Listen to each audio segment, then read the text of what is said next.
মাসের শেষ, মনে প্রচুর ইচ্ছে, ইচ্ছের কোনো শেষ নেই, কিন্তু মাস শেষ। তো সেই জন্য এখন কি করা যাবে, বাড়িতেই করছি হোমমেড কাবাব, চিকেন কাবাব। এই দেখো মাইক্রোওভেনে এখন চলছে, একদম সেই আগুনের গোলা দিয়ে পোড়ানো হচ্ছে, বেশ স্মোকি স্মোকি একটা গন্ধ আসছে। আমরা মাইক্রোওভেনেই এটা করি, তবে ওই ম্যারিনেশনটা আগে থেকে করতে হয়। একটু ম্যারিনেশনটা যদি ঠিকঠাক করে করা হয় আগে থেকে, এটা কিন্তু খুব সফট হয়। আর একটু মাঝে মধ্যে বাটার ব্রাশ করে দিলেই দারুণ হয় খেতে। করেছি এবারে খুল যা সিমসিম,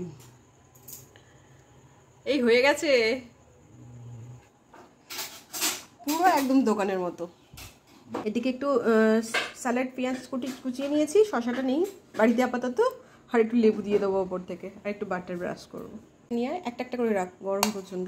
আমি আর ব্রাশ ট্রাশ ইয়ে করলাম না, এটা দিয়ে একটু একটু দিয়ে দিচ্ছি। দে দে দে তাড়াতাড়ি দে আরগুলো। হ্যাঁ একটু লেবু দিয়ে দিই, না হলে তো ভালো লাগবে না, একটু লেবু দিয়ে অল্প করে।